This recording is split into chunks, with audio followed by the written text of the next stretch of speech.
Baik, teman-teman, kita meneruskan pertemuan yang ketiga. Ya, saya ucapkan selamat pagi, selamat siang, selamat sore, selamat malam. Assalamualaikum warahmatullahi wabarakatuh. Salam sejahtera bagi kita semua. Di pertemuan ketiga ini tentu ada penambahan-penambahan semakin signifikan untuk mengenal sistem kontrol permesinan di kapal. Ya, sistem kontrol permesinan di kapal. Anda bisa melihat apa saja ini, tentu kalau tidak pelaku-pelakunya langsung tidak bisa menjelaskan ini satu persatu. Tetapi di dalam buku ini mengisyaratkan bahwa Anda memang harus mempelajari setiap tanda-tanda ini. Yang bergambar ini ada nama-namanya, ada untuk apa, semua parameter juga, handle dan seterusnya, supaya dengan alat di dalam ruangan ini Anda bisa mempelajari seluruh komponen seluruh pesawat yang dikontrol. Ini alat kontrolnya, flow-meter, pengukuran aliran pada benda cair.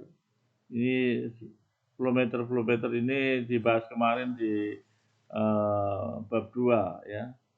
Bab 2, tapi ini belum selesai, diulangi lagi di bab 3. Sistem kontrol ini sangat penting karena juga ada kalibrasi-kalibrasinya, ya, berapa selisihnya. Tentu diharapkan flow-meter ini benar-benar akurat. Ya, yang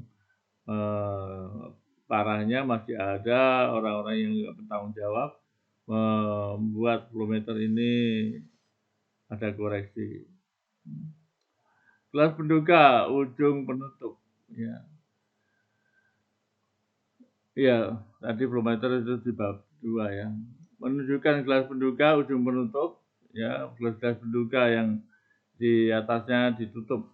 Nah, tentu ada lubang kecilnya juga supaya tidak terjadi pressure ya. Alat pengukur permukaan air tangki yang ditutup.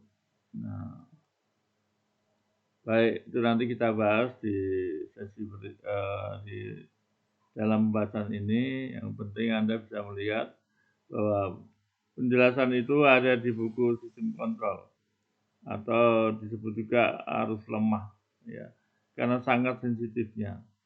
Sedangkan di sebelahnya ada tentang teknik listrik kelistrikan kapal untuk menunjang Anda dalam memahami sistem kontrol. Apa yang mau kita dapatkan di dalam pertemuan ketiga ini? Yaitu alat pengukur, measuring, peralatan pengukur, lanjutan. Oh ya, boleh, ini lanjutan dari kemarin. Yang kemarin itu pengukuran permukaan, pengukuran aliran, flow ya. Tadi dimulai gambar. Pengukuran suhu, temperatur, pengukuran putaran mesin, rotation, ya, atau terkenal taktometer, dan latihan tugas. Tujuannya diperjelas dengan mempelajari video bab 3 ini, masinis dan electrician diharapkan mampu menjelaskan pengukur tekanan bermacam-macam tadi ya, pengukur permukaan atau level, menjelaskan pengukur aliran atau flow meter, menjelaskan pengukur temperatur, suhu ya, menjelaskan pengukur putaran ya, taktometer, dan pengukuran humiditas ya, dan seterusnya. Mungkin masih ada yang belum tertulis di sini, Anda bisa tambahkan. Pendahuluan suatu kondisi terkontrol ya, atau control condition bisa jadi berupa temperatur, tekanan, kelembapan permukaan atau aliran, dan seterusnya. Ini kurikulum vitae, tidak ada maksud lain, hanya untuk mengingatkan yang berbicara ini juga sama seperti Anda, mantan masinis ya, cukup lama, dari 74 saya belajar sampai tahun 2001, ada 26 kapal yang saya jalani. Tentu di setiap kapal ada yang namanya sistem kontrol. walaupun kapal yang lama, apalagi kapal yang baru. Peralatan pengukur measuring device, pengukur tekanan dan seterusnya. Ya. Ada YouTube, manometer gambar 31 nanti kita lihat, merupakan manometer yang satu ujung manometernya dihubungkan dengan sumber tekanannya ya, dan yang limitnya lainnya berhubung dengan udara terbuka dan seterusnya. Kita nanti akan lihat dengan gambar-gambarnya lebih jelas. Pengukur permukaan atau level, ini pressure gauge, tekanan kerjanya sampai 35 bar atau 30 atmosfer atau 30 kg per cm persegi. Ya, alat pengukur tekanan manometer, bisa populer disebut manometer, bisa juga pressure gauge, ya, alat ukur tekanan. Gelas penduga, level gelas, ya, terdiri atas dua jenis, yaitu gelas penduga ujung terbuka, ya, ujungnya terbuka, dan ya, kita mengenal hal ini menunjukkan skematik dari kejadian dan gelas penduga ujungnya terbuka. Pemasangan dari gelas penduga ini sangat sederhana. Pada bejana disediakan pipa pengambilan tempat gelas penduga ditempatkan, dan seal packingnya disediakan agar sambungan tidak bocor. Klaimnya juga disediakan. Ini teman-teman bisa melihat yang enggak asing lagi, alat pengukur permukaan tangki ujung terbuka. Vacuum volume of mercury atmosphere pressure, ya. 760 mm air raksa, ya, untuk standar atmosfer atau atmosfernya. Gelas penduga dengan ujung tertutup, kalau tadi terbuka ini tertutup. Ya.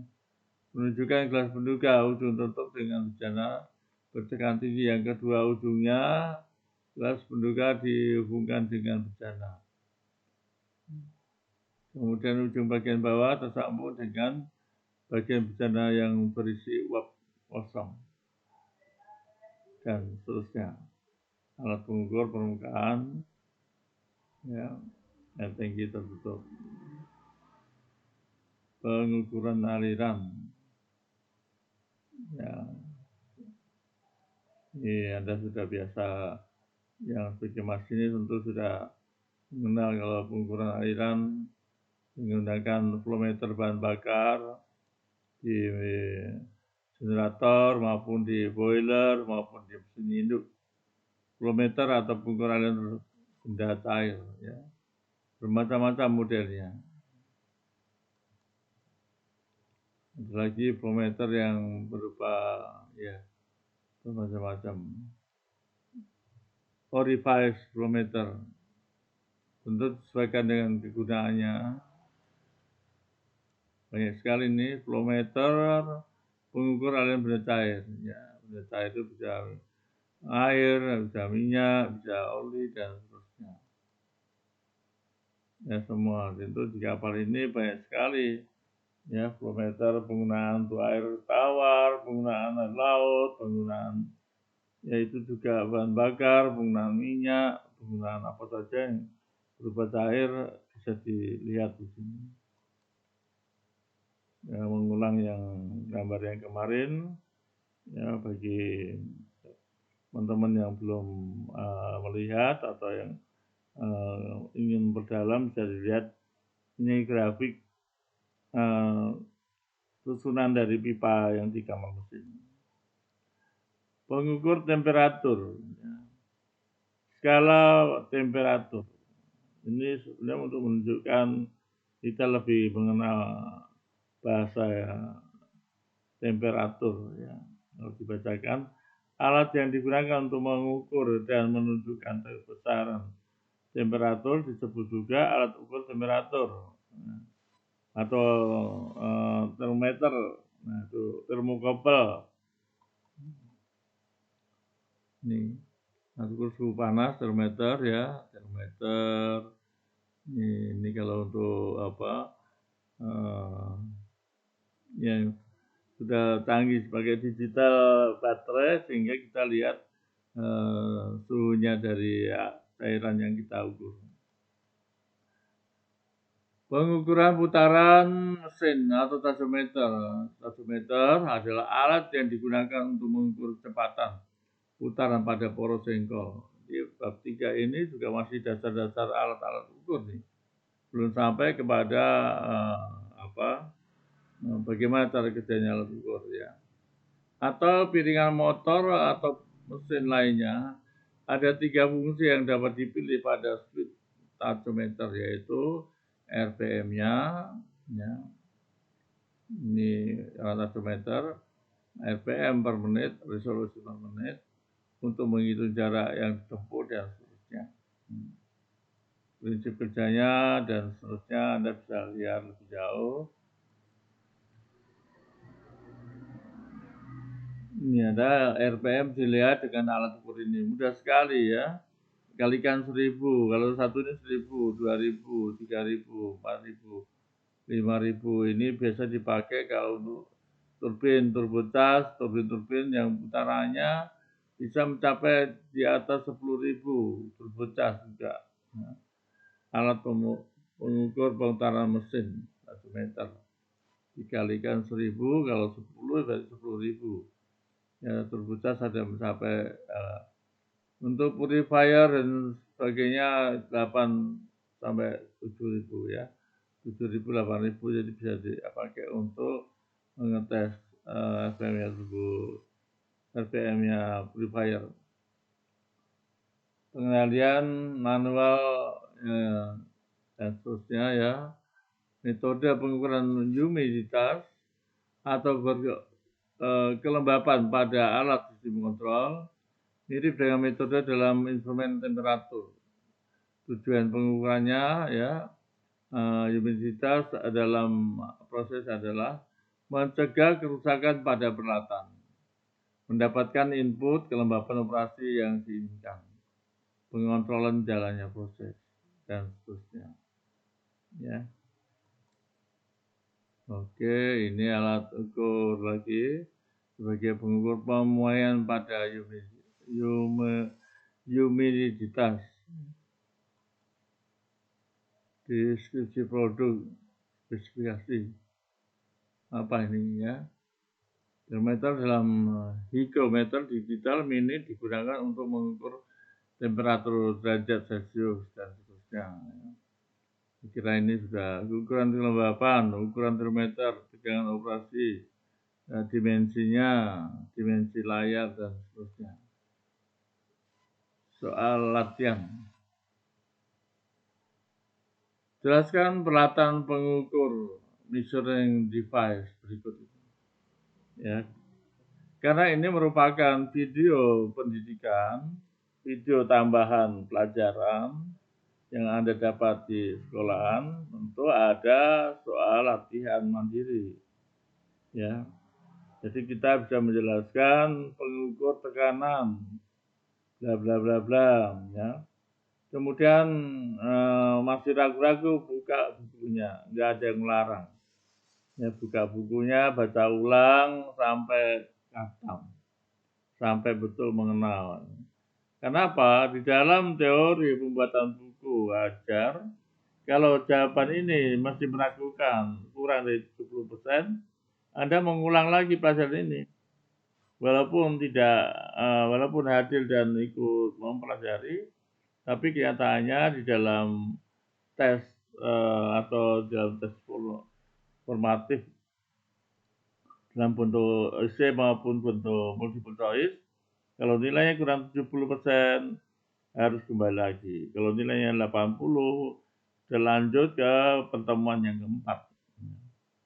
Pengukuran permukaan, pengukuran aliran, pengukur suhu atau temperatur, pengukuran putaran mesin, tachometer. Ya, paling tidak kita sudah mengenal barang-barang tadi itu, nama pengukurannya juga alatnya.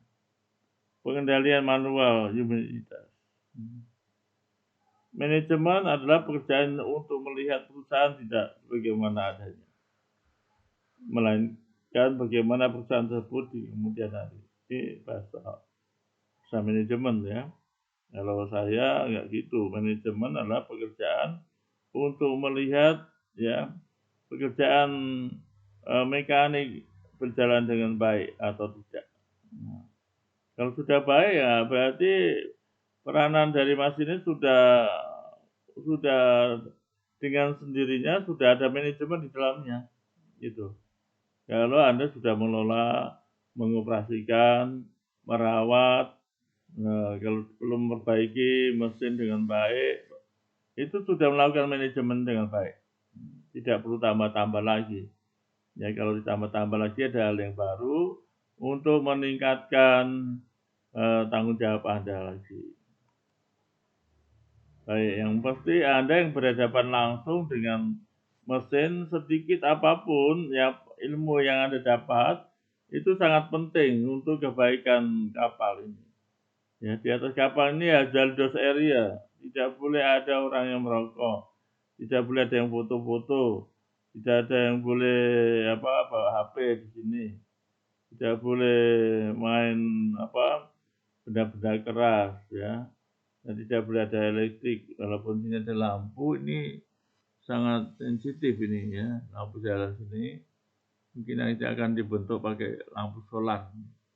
Ya, pipa ini dibuat di pipa uap, pipa steam, ya, dan dikontrol betul. Sehingga mesin jangkar ini juga mesin yang digerakkan oleh uap. Dua mesin jangkar, kiri kanan. Cukup lama ya, 26 tahun saya berlayar dengan kapal tanker seperti itu juga. Ya agak kecilan dikit. Dan mulailah kita berpikir ya. Pertama basic kita sangat kuat tentang permesinan. Kenapa mesin bisa bekerja terus menerus? Setiap silinder dia mempunyai 4 langkah yang secara kontinu sudah nggak diatur lagi. Dan tentu ada kontrolnya, diukur tekanan udara masuk ini berapa, tekanan kompresi berapa, tekanan setelah pembakaran berapa, tekanan gas buang berapa. Nah, itu tekanan. Aliran, bagaimana aliran udara baru masuk, bagaimana ya. Aliran setelah terjadi ledakan bercampur dengan tekanan atau tenaga, jadi ya. Aliran gas buang lancar apa enggak untuk menggerakkan terbesar dan seterusnya.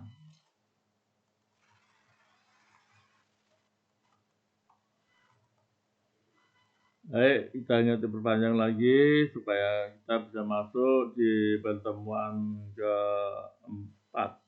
Ya, di pertemuan 1, 2, 3 masih bicara alat-alat ukur, ya, bicara basic, yang tentu Anda semua sudah paham, tinggal diperdalam dan dikalibrasi supaya alat itu betul-betul mengukur yang akurat.